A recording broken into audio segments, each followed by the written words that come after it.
Welcome to the podcast. Today, my guest is Issi Dye. Who? Exactly, who?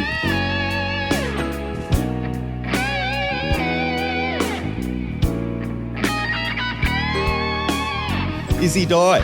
That's an interesting name. It's an unusual name. Yeah, Don Lane used to say, Issi Dye. Well, my real name was Israel Deisenhouse. Oh, really? Yes. So being a nice Polish Jewish boy, my name was Deisenhouse, which means in that house. Oh, okay. And when I was a youngster, starting to sing in the late teens, Issi Deisenhouse was a bit sort of, oh, yes, it's a bit Jewish, which is what I am. And so we thought, okay, we'll still keep the D, so Issi Dye, D-Y, the first two letters of my name, and put an E on the end of it, and Issi Dye. But, it's crazy. I've changed my name since then, as in Deedpol. So my name is Issi Dye, has been for 60 years now. That's unreal. You have a daughter on radio on the Gold Coast? Yes. I have Bianca Dye. Well, Bianca is, once again, came out of, I think, the first job that I arranged for her, which was strange because they called me up from the Moscow Circus, which is Edgeley, rang me and said, look, mate, you're on the Gold Coast, you'd be good as the ringmaster in the Moscow Circus, because this was in the 90s, I was doing TV. Yep. And I thought, yeah, I could do it. But he said, oh, but the only thing is you've got to go on tour. Like, in other words, we're going all over New South Wales, Queensland with the circus. It's not just like in one place. And I said, oh, look, I'd love to, but I've got the TV commitment and I've got gigs. But I'll tell you what, my 18-year-old daughter, you might like to have a look at her. She does a bit of radio. She was only 18 then. Anyway, he auditioned her, and the next thing was history, and she went on the road as the ringmaster for the Moscow Circus, which was her first, like, as I said, touring gig. And then when she came back from that, she then joined up with the radio on the Gold Coast, 4GG, and that was the beginning for her. Where was your beginning? Well, my beginning was a strange beginning because there's an artist who passed away in 1950 from in America called Al Jolson, who was very well known. He had the Jolson story. And part of that black and white minstrel thing. The black face thing? and the black and white minstrel. And his story was unique in that he came from Lithuania in Russia, and his father was a cantor in the synagogues, and they went and emigrated to America when Al was only he was only like 5 or 6 or something, and so the father was in the synagogue in New York somewhere, and being the cantor in the synagogue, his son came to the synagogue with him, and over the years he learnt to sing in front of a congregation. This is Al Jolson, and of course snuck out and listened to jazz things as well. And of course, if you look at the story of Al Jolson, the rest was history. He sort of realised that was his calling. And he was going to become a singer, but of course the rest is, he's got to audition, go for gigs, and so rolling back, going forward 40 years or whatever, 50 years, 60 years, 80 years. Oh my God.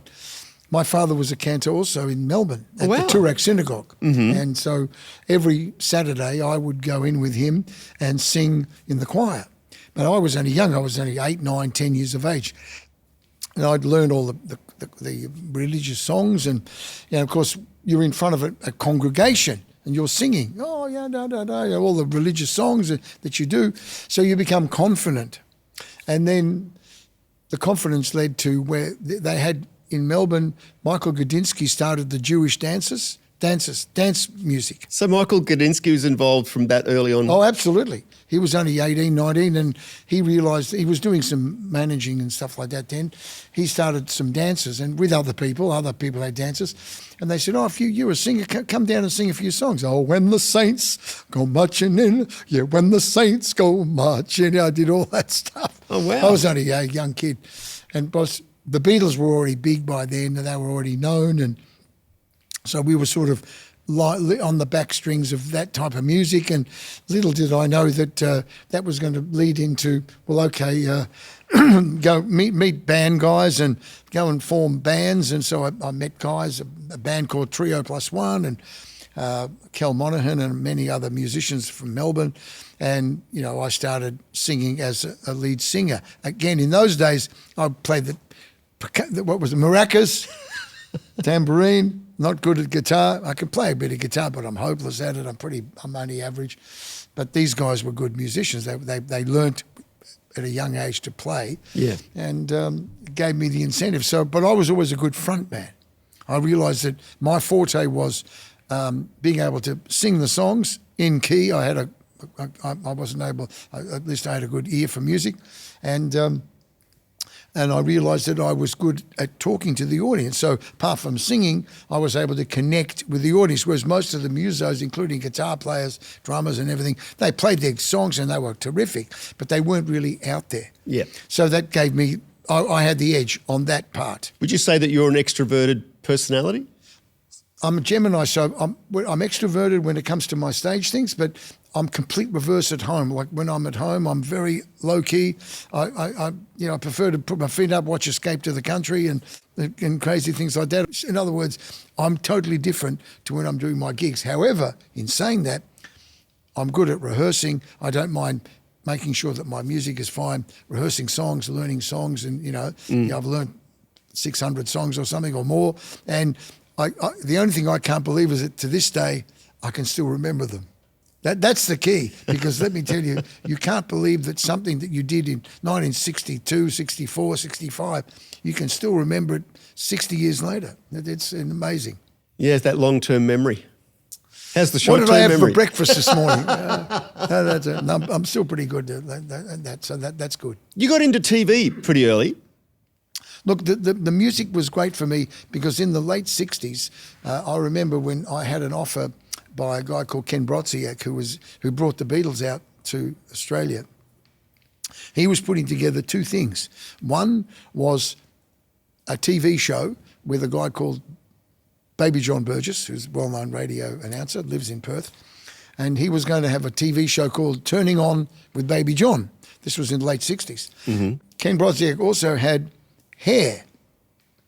And my hair was boofy and very mustachy, and I looked a bit like Jimi Hendrix and all that in my early years. So I was offered, do you want to be in Hair?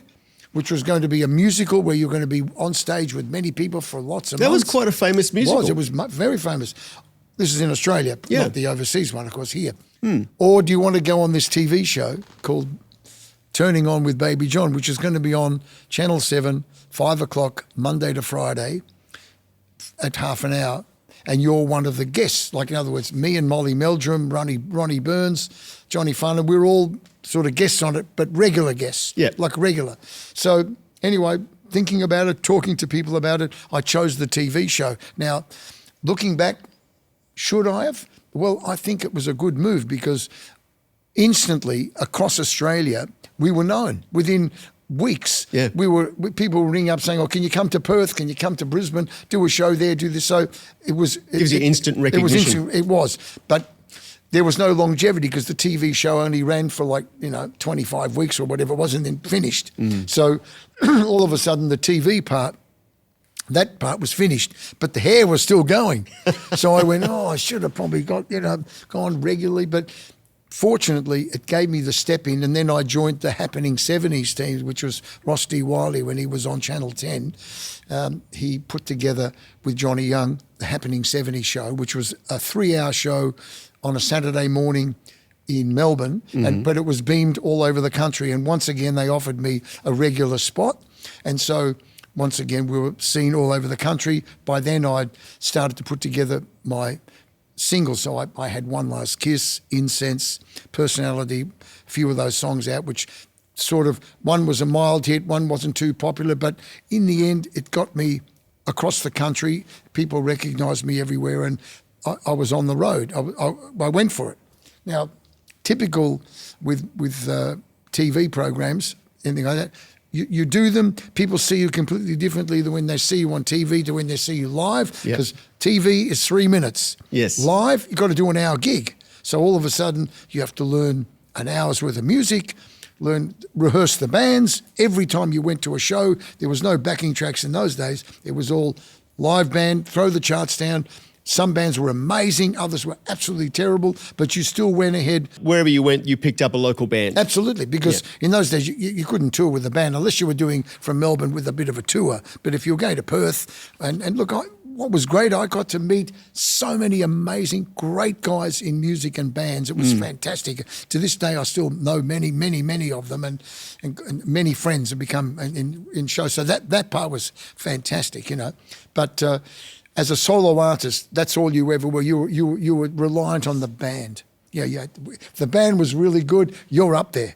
If the band wasn't, well, you struggled to, you know, you did your thing, but you knew when you weren't really going too well. You know, it was a bit, how do you feel about it? Anyway, in the end, I did love that, and the touring part was fantastic. I can tell you some great stories, but I'd have to kill you if I told it. So that, but look, I was lucky because by the mid-70s, the TV shows had finished, those particular shows, and the disco had come in, as you know, with the Bee Gees and Dionne Warwick and all the big disco stuff. So artists like me, which were cabaret style, started to lose work. And we thought, what am I going to do? I'm thinking, oh my God, I'm getting, instead of getting a few gigs a week, I'm doing one every couple of weeks, and how am I going to survive, you know? You know, longevity. I mean, remember, to get a loan from the bank, I got one, but it was almost impossible. Well, it's always been hard for a muso to get a loan. Very hard, and it was only through longevity and being able steady work that we were even able to get that. But it was a very difficult time, and a lot of people, musicians, weren't able to even get high money for buying a car. It's almost never really been recognised as a legitimate form of earning a career. But the guy said to me, "You're a singer, but what else? What's your real job?" What's your day? And I said, "Mate, I've been doing this for 10 years now. You know, then fortunately I'd saved, but anyway, that's another story. I'll tell you later." Well, that's another thing that musos aren't very good at. But the mid-70s was, look, it was a great time for me. It was a sliding door moment, because the TV's finished at 10, 11 o'clock at night. And I was watching it, and I watched a guy in Melbourne, a well-known Tonight Show host, who was up there with Don Lane and Ernie Sigley, etc. His name was Hal Todd, and he was a well-known Tonight Show host. And his sunset was coming, because he'd been a big star, and they moved him to the late night slot on TV. And I watched him at night time, and he would do commercials.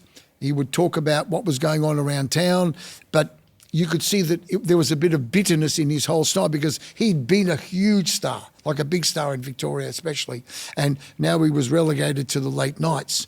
And you could see that it worked for a couple of years, but I'm watching the guy over the years, and I'm saying, hang on, there's a few things here that are not quite right. Anyway, I investigated into it. I rang Channel 9 and I said, look, would you be interested in something a bit different? Do a late night movie show where I host movies. I bring guests in to talk in between the commercial breaks. I run the commercials, and we run from midnight till 3 a.m. Well, they laughed at me and said, oh, you can't make any money from that. You know, I said, look, I'll sell all the advertising and I'll do all the work, and I'll bring the artists in, and you organise the movies.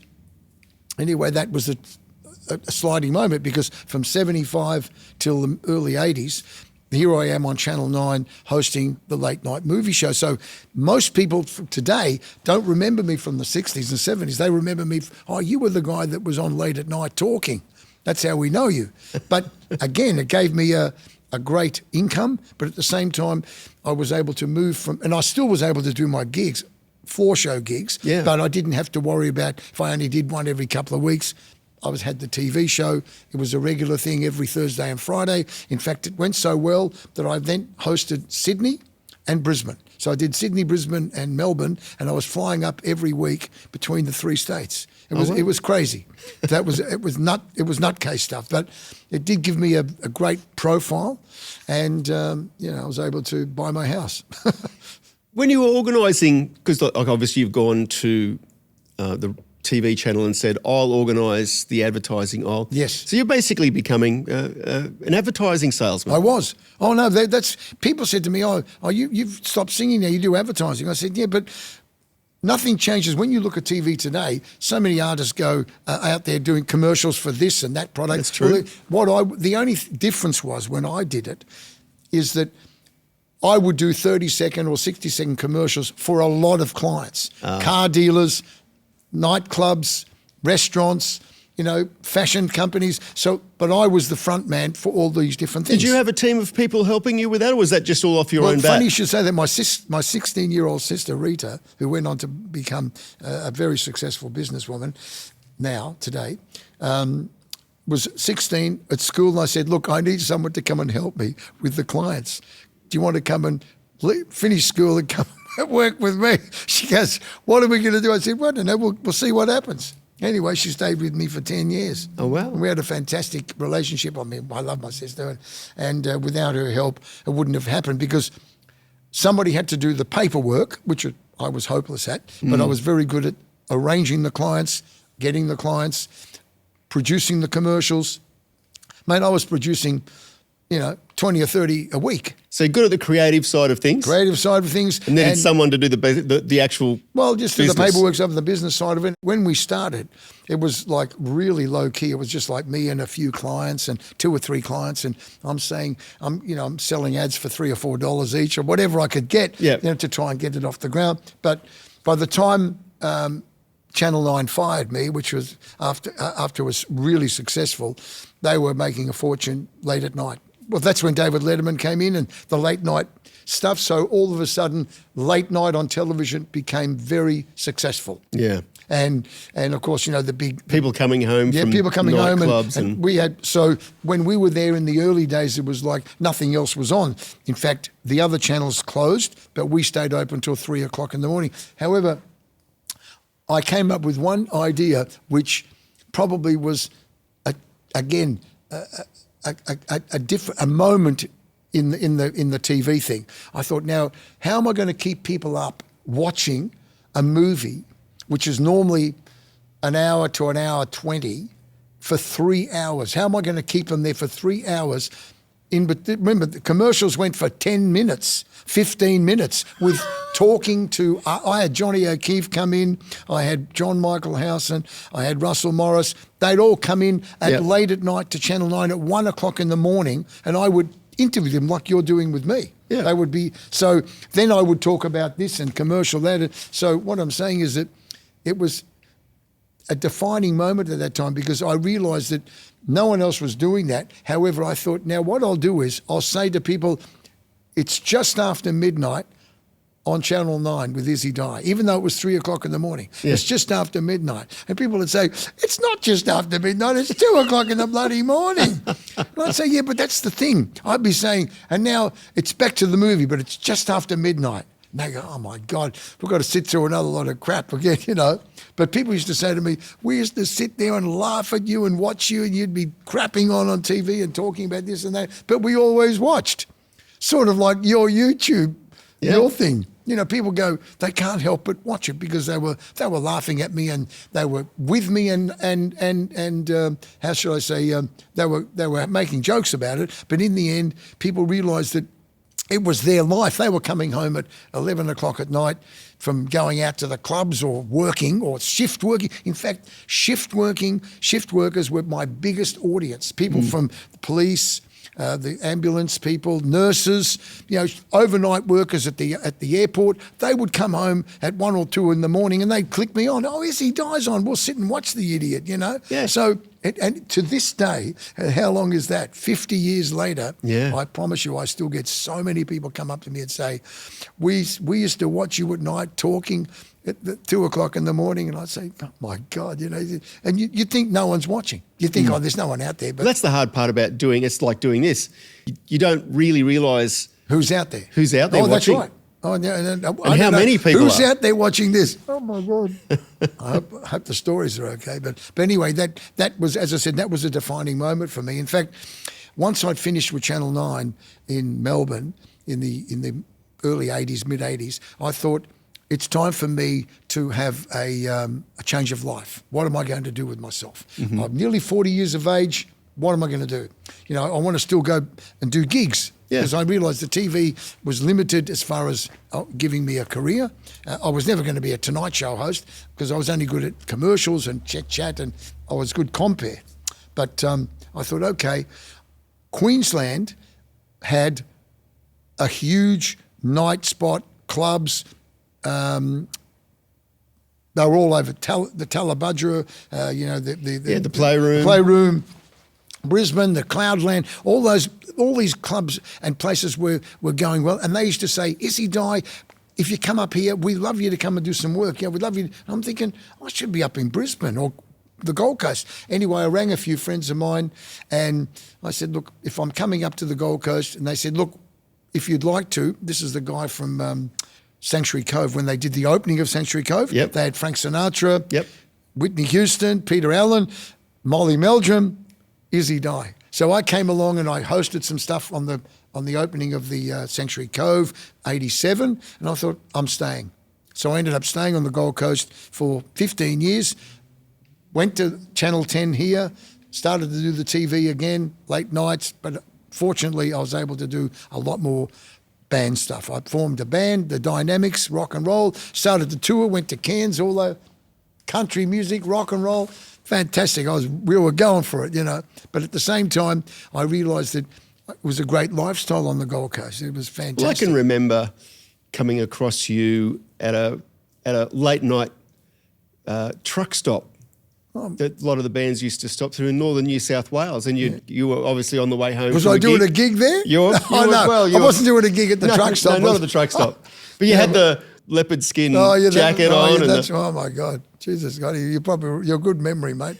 But again, the 90s were amazing because it did give me a change of career. But you were still travelling, while you were based here, you were still travelling. Still travelling. But I realised in 2000, when the year 2000 came, I thought, we were drawn back again. Melbourne, look, I'm not saying anything about Queensland. I love Queensland, my favourite. We come up all the time, but we love working up here. But in Melbourne, all of a sudden, the change of government, the change of styles, clubs opening up again, hotels were starting to really pump out live music bands, like you got your Midnight Oil type people bands and Jimmy Barnes's, all that. They were all clicking at the hotel scene. So I thought, okay, it's time for me to go back to Melbourne where the family is, and I've been there now for 25 years, back home again. But in saying that, I do love to come back to the Gold Coast probably every 6 weeks. I'm up here, because it's my second home. So I still do that. So best of both worlds. So you're still out there gigging 3 or 4 nights a week? Yeah, but people say, why do you still do it? And I say, well, I don't know. Look, I do it because I love doing it. I don't have to do it. That's probably one of the biggest reasons. I don't have to do it financially, but love to do it. And I don't fish, and I don't play bowls, and I don't play golf. What do? I sing and I carry gear. I'm good at carry. In fact, people say to me, what do you do? I said, look, really, I'm a musical truck driver. That's what I think I am. Because I get in the car and I'll drive 500 Ks, sleep the night, do a gig, come back. People go, oh, you're nuts. I said, well, yeah, but I don't mind driving. If you don't like driving, you'd hate my jobs. You'd hate my job. But me, I'll drive to Queensland from Melbourne. I'll do shows. I'll drive back. And if you do the hard yards, the respect comes from the venues, and it's amazing. I would say that the biggest forte that I have is that it's repeat gigs for me. I go to the gigs, I make sure that the gig goes as good as I possibly can. Okay, you want success with numbers, but you also have to do a good gig with different shows, different people I have with me. Mm-hmm. And it's a repeat thing. So, yes, we'd love to have you back in 6 months, that type of thing. Yes. So I'm not one of these, I'll do anything, I'll just piss off and I'll do one gig. And no, not to me. It's longevity, and that's probably what's kept me going. If you had to look over the whole of your career and pick a highlight of the things that you've done, what would be that one big highlight? There was a few highlights, especially doing the TV shows when you're a young kid. That was amazing. But one of the highlights that I had is probably something that is very strange to you. But I was doing a gig this is a true story. It's a true story, baby. I was doing a gig in Brisbane at the Brisbane Broncos with my band, the Dynamics. great band, lovely guys, Peter Brown and all of them. They were brilliant guys. We toured all over for many, many years in the 90s. Anyway, the guys were sick to death of touring. They didn't want to tour anymore. We were doing the Brisbane Broncos one night, at a gig there, and as we were driving back from the Brisbane Broncos, the boys said, look, we don't want to tour anymore. We don't mind doing the gigs, but we don't want to be driving 500 Ks and going here for 3 nights and up there. And I said, well, that's what I do. I love doing that. So we'll still do gigs together, but I'm thinking, anyway, I came home and I'm sort of half depressed and thinking, oh, God, what's going to happen? These guys are going to leave. I might have to find another band. And, because you get locked in with nice guys and you like them, Mm. Then a strange moment happened. And this is a true story. I got home about 1 or 2 o'clock in the morning. My kids are all asleep. My wife's asleep. And I just didn't feel like sleeping. I was feeling a bit crappy, and I thought I'll sit down and I'll watch a bit of TV. And what came on? A movie called The Jolson Story. Oh. The Jolson Story, Al Jolson. And I thought, okay, I'll watch that. So I watched the movie and I thought, this is fantastic. Nobody's doing this. Can I do the Jolson Story? Oh, my God. So I recorded it. And then the next day I said to my wife, look, can you watch this movie about the Jolson Story? I reckon that I could, with a bit of work, like I'm talking about a lot of work, I could do the voice and I could do the whole story of Al Jolson. You know what I mean? Mammy, how I love you, my dear old Swatty. So I'm listening to the music, I'm thinking, because I've told a few of my band guys and they thought I was the biggest nutcase in town. You're a rock and roll singer, you're not Al Jolson. I said, look, I'll change my voice, I'll work on it. So I put big mirrors in my garage, put a tap dancing floor down, went out and got tap dancing lessons, vocal lessons, got all the music from America of Al Jolson so that I could learn it properly, the proper backings and learning and album and the charts and everything like that. And while we were doing the rock and roll nights, I would then book an occasional Jolson for me. But I was very nervous about it then. And I'm thinking, people are not going to they're not going to want to see Issi Dye, because remember, blackface was allowed then. It was allowed okay. then. So it hadn't been out, hadn't been banned. This is 15 years before it was banned that they said they didn't want us to do the blackface anymore. It was all positive, let's do it. Anyway, I thought, okay, how am I going to do it? So a couple of things happened. Firstly, I went and met the guy that did Braveheart, the makeup. Now, the guy that did the makeup from Braveheart lived on the Gold Coast and he knew how to paint my face, blackface, like Larry Parks on the Jolson Story. He knew exactly how to paint it. So I went to him, to his studio. He painted my face for the papers. We'd had full-page stories in the papers at the time. You can look it up. And then I had to learn how to do the lips and everything and the makeup myself. So here I am learning to tap dance, put the black makeup on, learning the new songs, 30 new songs. Oh my God, mammy, And I'm thinking, how am I going to go out and sell this to the public? Okay, I'm going to be not Issi Dye. I'm going to be Sonny Boy. Climb upon my knee, Sonny Boy. I'm going to be Sonny Boy, which is one of Al Jolson's most famous songs. It was one of his biggest hits. So all of a sudden, posters are made. My face is all painted up. Nobody knew it was me. Sonny Boy presents The Jolson Story. And I went out and I did 2,000 shows. Wow. 2,000 shows. But by the time I'd done the last shows, I'd gone out for the last 5 years as Issi Dye. I went out as me. People went, but we know it's you. And I said, well, okay, well, I might as well change the advertising and promotion. But then, of course, everything died when people realised that they didn't want to have the blackface anymore. And I completely understood that. It ran its course. But I did very well with it. So that was definitely a defining moment in my life, both the beginning of it and the demise. So I've shocked you now. Yeah. I've shocked him. Do you realise that, ladies and gentlemen? I hadn't realised that you'd done the Al Jolson thing. No. Well, a lot of people didn't know that. But as I said, it was, again, A rock and roll, of course, now I've gone back to doing all my rock and roll songs, and I'm touring and I'm doing Cooley Rocks and love all that stuff at Twin Towns and all that. Back to what I love doing and what I did. But I realised that at that stage, that was a time when I had to change my career because, it's like all of a sudden nobody wants to know you. Do you think I couldn't get any gigs and what am I going to do? The one thing that's guaranteed that's going to happen is things are going to change. And you're going to get old. Well, and you're going to get old, and when you get old, you start to think back, and you whether you're disappointed with what didn't happen or did happen, Oh, I'm happy that I've got 3 gorgeous children, and I'm happily married, and I've been so for 45 years or something like that, but I'm still doing what I love doing, which is touring. If there was any pitfall or anything that's happened along the way that you could say, geez, I wish I hadn't done that, what would be that thing? I don't know. I think that,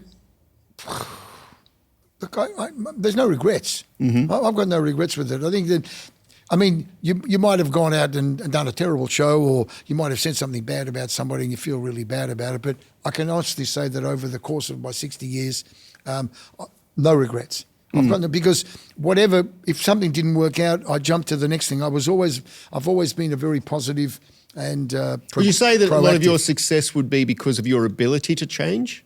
I think if you can't change, then you're in trouble because the world changes around you, as you know, and you're not saying that you still love to perform the singing, the rock and roll, and that's all what we love to do because we've grown up with it. Cooley Rocks is on at the moment. It really has, and the success of Elvis, and still there's Elvis festivals everywhere. It's just crazy. Elvis is the most ridiculous phenomenon in history, and it's the greatest because it just shows you that one man could change the course of music history and be dead for 45 years and still be changing the course of history, where people still want to dress up and be Elvis.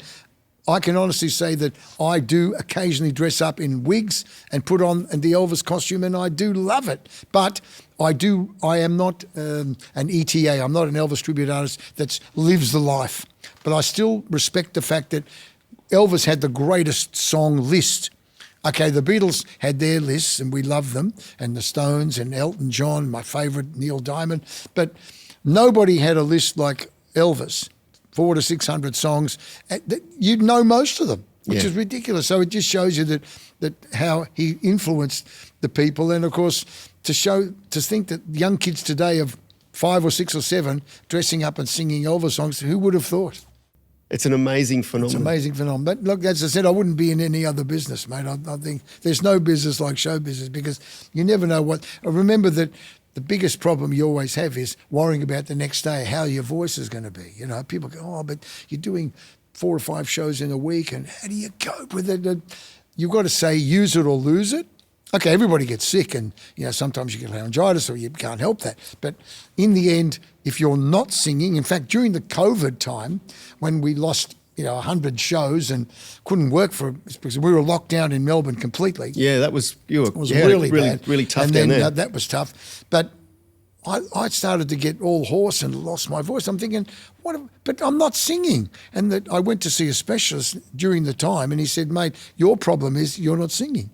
He said, go home, turn your radio up full blast, including all your backings, and sing to your heart's content until you feel like not singing. Okay. So all of a sudden I thought, okay, I'll go back home. There's nobody there.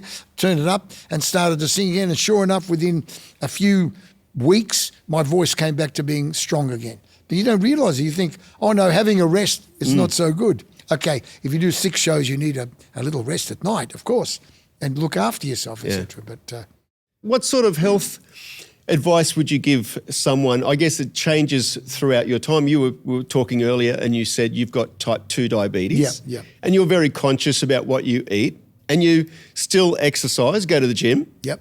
Well, look, I'm not a gym junkie, but I can say that 6:30 every morning that I'm not gigging, I'll go to the gym and I'll do a full hour and a half workout. Whether it's definitely not as as hard of a workout as I did 10 years ago. Because 10 years ago I could do 45 push-ups, no problem. All that was great. But now I'll be lucky to do 10 push-ups. But in saying that, I still make sure that I go through the routine of the exercises. Stretching, I think, is the most important thing, because really when you sleep, you know, your body sort of shuts down and you get sore, and it's old age and all that. As old age, that's me. But so you need to stretch in the mornings, then do your weights, and of course a swim is imperative. And for me, I always have a swim at the end of my gym. So, How do you go every in? day. How do you go in winter in Melbourne having a swim? I go to indoor pool every day. Okay. Oh yeah, I do that. People say, "Oh, how come you do it?" But again, love to go to the walks. Big walks around the Tan in Melbourne or along the Gold Coast, Surfers Paradise Beach. I love that here.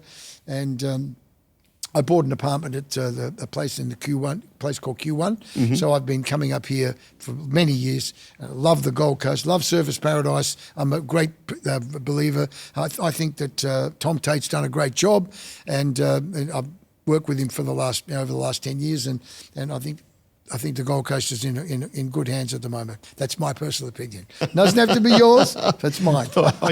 Does a great job. I try not to have political opinions. No, don't have one. But in saying that, you know, I look at it this way. You need progressive people that always are on edge and always put people on edge in order to move forward. Because, you know, if you're just complacent and relaxed and, oh, yeah, it's all going to happen. Yeah, it might happen sometime. Nothing gets done. So you have to have the guys who do the edgy stuff, don't they? Look at the guys in playing music. Yeah. They go from that to the edgy things, and then they move and they do the rap stuff, and some of them do this. And, you know, without the edgy stuff, you're never going to make the next big thing. Is there anything that you haven't done that you'd like to do? Yes, I think grow to be 100. Mm-hmm. I haven't got that yet.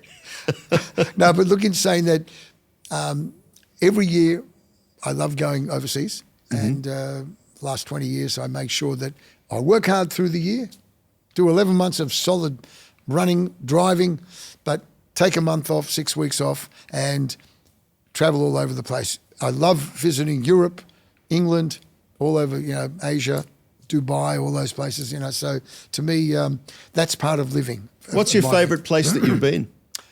I think London's my favourite place. If I had a choice, and why London? I think it's the most amazing city in the world. I've been to most of the biggest cities, as in New York, LA, Tokyo, all those. But London still, to me, it's just has an edge about it. And look, if I was 20 years younger, which means I'd be in my 30s, if I was 20 years younger, I would have definitely gone over there and stayed there. Only because I like the people. I love the history. Look, I know everyone is different, but I love the history of the English people and the castles and all that type of stuff. But also, I find English people very, you know, they're my humour. I'm much more of the English humour than the American humour. I prefer the English humour. So people over there make me laugh. I go to Wales and in Scotland and all that. So love the people. Not saying I don't love the people in Australia. I do, and I love it here. But if I had a choice, in my later years, I probably would have enjoyed to spend more time in England. And now I just go over there to visit my friends over there. So we've gotten this far. Is there anything that we haven't covered about your career that we should know? Okay, well, probably some of the things that really have given me such pleasure over the years. Firstly is working with so many artists. Firstly, Australian artists that I've worked with and grew up with. So Normie Rowe, Russell Morris, you know, Johnny Young, you know, all the guys, Jimmy Barnes, you know, having done gigs with so many people, and the longevity of knowing those guys since the 60s and watching them continue with their careers and going well, and then still knowing them today and being able to go out with them at the Debs or the Go Set. There's a thing called the Go Set lunches. So we go there always with Bob Pritchard and many of the other artists, and we sit around. Brian CADD. I've got great stories, which unfortunately I can't tell you today, but I have got amazing stories that I know that I've have of these particular artists that I've grown up with, that I've had connections with, you know, much personal connections. And so that part's given me the most pleasure. Towards in the 1970s, I was lucky enough to tour See, at first I thought I'm just going to be able to go out and work with Aussie artists and do a show here and festivals there, Sunbury Pop Festival, this one and that one. It was fantastic, you know. But I'd never really toured with any overseas artists. I wanted to, and luckily I knew some of the promoters. So some of the things that were really touched me was they called me, different promoters rang and said, would you like to be the Australian support act for the Supremes? That was one. The Everly Brothers, Ray Charles, Roy Orbison, the Beach Boys, to name a few. So to me, it was a dream come true. This didn't happen over a week or so. This happened over like 15 years. But whenever I was invited to be a support act for a show, and I worked with Chuck Berry and Jerry Lee Lewis and Bo Diddley at the Melbourne Festival Hall, and I'll never forget that Chuck Berry was 3/4 of the way through he was only doing a half-hour bracket, 45 minutes maybe, and he was halfway to 3/4 through his bracket, put the guitar down and walked off stage. People were screaming in the audience, Chuck Berry, you know, Johnny be good. Man. Anyway, he didn't want to go back on. But he said to the promoter, who shall remain nameless, that if he gets $2,000 right now, he'll go back on and do the last 15 minutes. So the promoter ran down the front of the stage, got the money, gave it to Chuck, and Chuck went on and did his 15 minutes. And that's some of the, and even Bo Diddley sat there going, oh my God, you know, what do you do with these guys? Yeah, but that was Chuck. He was one of these guys that was very, I guess, grew up in poverty and became the legend and the father of rock and roll, and I guess was always the type of guy that was scared of not being paid. That was just, it was in his DNA. And he did that, I was told he did that a few times to promoters. But, you know, he was still Chuck Berry and he was still a legend. And if I could write Johnny Be Good... Was it a great show? Oh, it was a great show. If I wrote Johnny Be Good, I wouldn't be sitting here today. I mean, let's face it, he wrote some of the biggest hits of all time and played them great, you know. So these are the little stories that I'd sort of think about it, and I think, gee, I did that show, and I remember one of my tours was with Ray Charles, and I did half a dozen shows with him, and on one show he was very aggro towards his band and his singers, the Raylettes, not to the audience but out the back, screaming and carrying on with them, and I mean, I'm just sitting back, I'm just the support act. Now he had all these minders around him, everything like that. Anyway, he upset them so much by yelling and screaming at them that they put him in his dressing room and locked the door. But when he went on stage, oh mate, it was like, oh, unbelievable. I mean, nobody could play piano and sing the blues like Ray Charles. He was the man.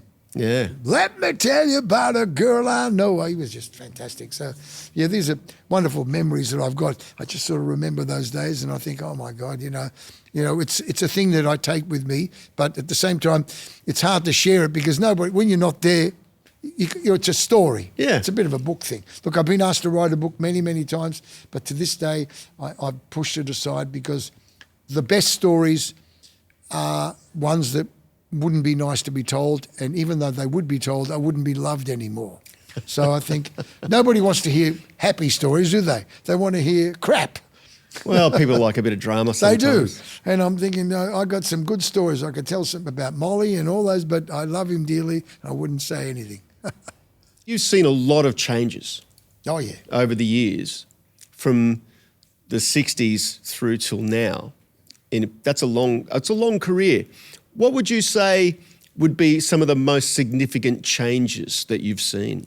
Look, I think that the changes I saw in music, especially like the 60s we knew was the Beatles era, and then it morphed into the disco era. And I thought that when the Bee Gees came out in the 70s, early 70s with their Saturday Night Fever, that was definitely a defining moment because nobody could sing like the Bee Gees. I mean, like, Stand Alive. I mean, they just had the voices, and we were just in awe. Oh my God, how do they do this? We're trying to sing Rockin' Robin, and they're doing this Saturday Night Fever, and it was just like, oh my God. And then of course that morphed, and the next guy that came up was Neil Diamond in early 70s with his Sweet Caroline, another defining moment. Then Elton John. So, you know, all these, we were lucky because these were all happening in front of our eyes, you know. It was a very rich musical era of the 70s. I'll never forget. Queen. Well, little story about Queen. Would you like to hear it, Scotty? I've heard lots of stories. Would you like yes, to hear I'd love to hear it. I would love to hear it. This is not a bad story. This is a good story. The story is that we were doing one of the big concerts in Melbourne. I think it was Sunbury, 73 or something like that. And I was one of the artists on it with many other artists. In fact, on that trip, I think Billy Thorpe was the main act. Most people I know, he was number one with his beard, long hair. He'd morphed out of his teenage look. And of course, he went into the grungy, bluesy look, and people loved that. And of course, he had massive speakers like you've got, and even higher. And you couldn't even hear yourself think when he played. Well, he had a reputation for being loud. If a venue would tell Billy Thorpe to turn down, that was exactly the time when he would turn right up to give them completely the shits. But the audience loved it. And of course, he was a legend. He was fantastic, you know. But on this particular concert, there was Billy Thorpe was doing his show, and he was on it about 11 o'clock at night or something like that to close off the Aussie part of it, you know.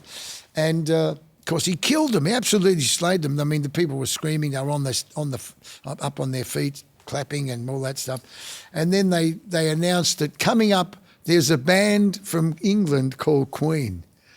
And we're all thinking, oh, Queen, what's this? You know, these guys are in their Lurex and platform shoes, and we're laughing. We're going, oh my God, what's this going to be like? And of course, they came out, and we'd never heard anything like it.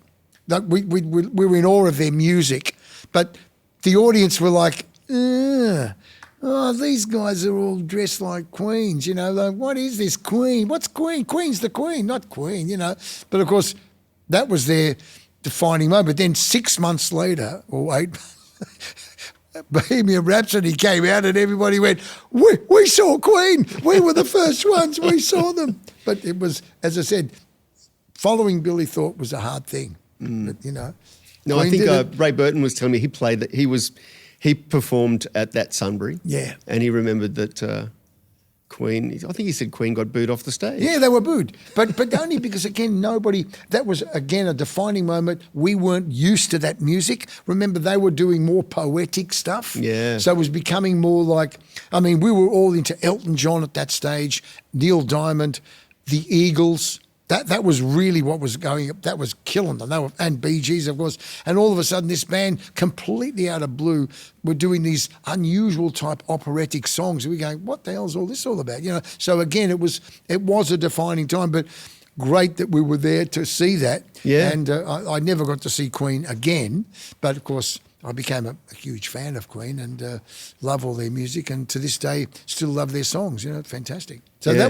that was when music changed, and, because after that, by the time the 80s came in, and then the music of your mate Brian Maddox and that music, I was left out of that. By then, I was only interested then in the 60s music and 70s. I wasn't going to go into the 80s and 90s with their music. Yep. I listened to it. I appreciated it, but it wasn't going to be my cup of tea. So, I guess one of the things I was curious about is whether you noticed and how you felt about the change between the selling of vinyl records going into CDs. Oh, yeah. And then the change from CDs going into streaming services and people not actually buying music anymore. Yes. And finally coming back round where there seems to be a resurgence In the vinyl. of vinyl. Yes. And CDs now That's too. crazy. Well, you know, I still have CDs, and people say, oh, what do you want of the CDs? Nobody's got one in their car. I said, yes, I know that. That's fine. But they do have, nearly everyone's got a CD player at home, nearly everyone. Maybe some of the young kids don't bother with it. But the people that come to see me, I'm just being selfish here, but the people that come and see my shows, who are well and truly in their 50s, 60s, 70s age, they probably do have a machine to play it, but they also like to collect something they can have signed, photo together. Yeah, they've got like the something vinyl. a physical product. It's like the pink vinyls. Every people sign them, and you know. And I'm told now that, I mean, even I got, you know, back in the 70s, I had about 2,000 fantastic albums, unbelievable. And 1,500 of them, I decided, look, I don't want them, which was stupid. Who would have thought? Kept 400 or 500 of them, which I still have, but of the ones that I loved, you know, like the old original Elton John or Elvis, kept those. But to this day, because the whole thing's turned around again, people are now buying the vinyl, so everyone's putting this stuff out on vinyl. They're very collectible. No, they're collectible. Yeah. And look, if you've got the original stuff, like if you've got an original Beatles song that was made in London back in '62, it's worth $200 now, whereas it used to be worth, you know, $10.